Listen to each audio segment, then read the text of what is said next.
Hello students, कैसे हैं आप लोग। मैं सीवी सिंह अपने चैनल मॉडर्न इंग्लिश क्लासेज में आप सभी का स्वागत करता हूं। आज मैं आप लोगों के लिए टाइम एंड टेंस सीरीज का पार्ट 8 लेकर आया हूं, जिसमें मैं आप लोगों को ऑब्जेक्ट एंड कंप्लीमेंट के बीच में डिफरेंस बतलाऊंगा। अर्थात ऑब्जेक्ट और कंप्लीमेंट के बीच में क्या डिफरेंस होता है, इसके विषय में चर्चा करूंगा। आप लोगों को अभी तक सिंपल प्रेजेंट टेंस में 3 स्ट्रक्चर्स बतला चुका हूं। स्ट्रक्चर नंबर 1 और 2 में कंप्लीमेंट के यूज को देखे हैं और स्ट्रक्चर नंबर 3 में ऑब्जेक्ट के यूज को देखे हैं। मैं कंप्लीमेंट के विषय में पहले ही बतला चुका हूं। मैं अब ऑब्जेक्ट के विषय में बतलाऊंगा और उसके बाद ऑब्जेक्ट और कंप्लीमेंट के बीच में डिफरेंस को बतलाऊंगा। सबसे पहले हम लोग ऑब्जेक्ट के डिफिनेशन को जाने, जो इस प्रकार है। Object is a word that adds the additional meaning of a sentence. एक बार और ध्यान से सुनिए। Object is a word that adds the additional meaning of a sentence. In other words, object is that part of a sentence which is affected by the action of a verb. एक बार और ध्यान से सुनिए। In other words, object is that part of a sentence which is affected by the action of a verb.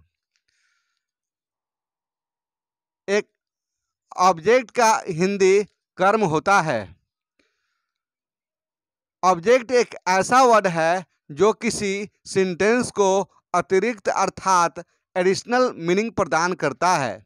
दूसरे शब्दों में, object sentence का वह भाग है जो किसी वर्ब के एक्शन अर्थात कार्य से प्रभावित होता है।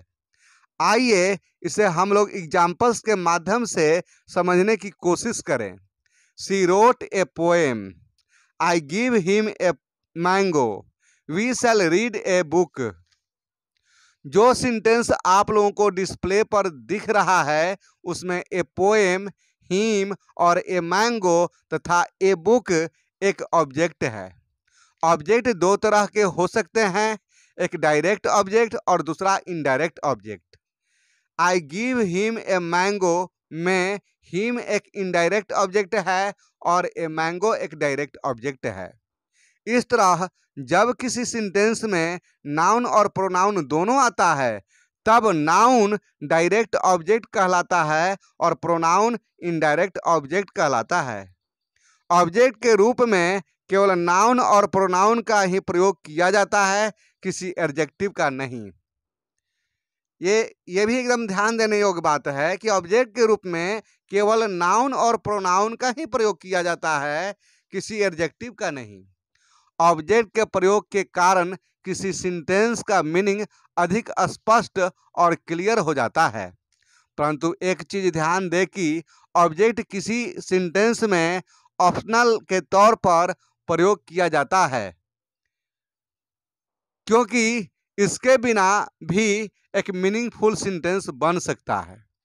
आइए अब हम लोग ऑब्जेक्ट और कंप्लीमेंट के बीच में क्या अंतर होता है उसको भी जानें।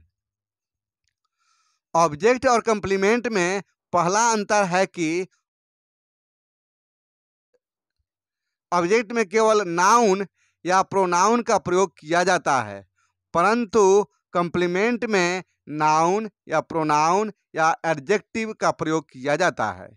इन दोनों के बीच में पहला अंतर ऑब्जेक्ट के प्रयोग से एडजेक्टिव के प्रयोग से जुड़ा हुआ है। ऑब्जेक्ट में एडजेक्टिव का प्रयोग नहीं होता है, लेकिन कंप्लीमेंट में एडजेक्टिव का प्रयोग होता है। दूसरा अंतर है कि ऑब्जेक्ट के बिना सेंटेंस पूरा अर्थात कंप्लीट हो सकता है, परंतु कंप्लीमेंट के बिना सेंटेंस पूरा नहीं हो सकता है। अर्थात जिस जगह पर ऑब्जेक्ट का प्रयोग होता है उस जगह पर अगर हम ऑब्जेक्ट का प्रयोग न भी करें तो भी सेंटेंस पूरा हो सकता है, लेकिन जिस जगह पर कंप्लीमेंट का प्रयोग होता है उस जगह पर अगर हम कंप्लीमेंट का प्रयोग न करें तो सेंटेंस पूरा हो ही नहीं सकता। तीसरा डिफरेंस यह है कि कंप्लीमेंट सदा ऑक्सिलरी वर्ब्स के बाद आता है, परंतु ऑब्जेक्ट हमेशा एक्शन वर्ड के बाद ही आता है।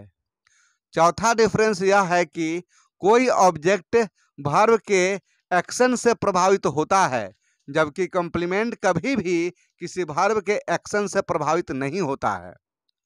अब हम लोग कंप्लीमेंट को और अधिक डिटेल में समझें। कुछ लोगों का कहना है कि वर्ब भी कंप्लीमेंट के रूप में आता है। मैंने पहले भी जब कंप्लीमेंट का चर्चा किया था तो एक एग्जाम्पल में वर्ब को देकर समझाया था कि यह भी एक कंप्लीमेंट है, लेकिन हकीकत को गौर से समझें। जैसे आई एम राइटिंग में हम लोग क्या देखते हैं? हम लोग देखते हैं कि राइटिंग एक कंप्लीमेंट है, क्योंकि हम लोग जानते हैं कि कंप्लीमेंट कंप्लीट्स ए सेंटेंस। इस आधार पर राइटिंग एक कंप्लीमेंट है। लेकिन कंप्लीमेंट होने का दूसरा शर्त यह है कि कोई ऑब्जेक्ट किसी कंप्लीमेंट के बाद न आए, परंतु हम लोग राइटिंग के बाद ए लेटर का प्रयोग कर सकते हैं, अतः राइटिंग कंप्लीमेंट नहीं हो सकता। अर्थात कंप्लीमेंट होने के लिए शर्त है कि सेंटेंस के पूरा होने के साथ साथ यह भी आवश्यक है कि कंप्लीमेंट के बाद कोई ऑब्जेक्ट का प्रयोग न हो। आज हम लोग इस वीडियो के माध्यम से 3 चीज़ों को सीखे हैं और काफ़ी डिटेल में सीखे हैं।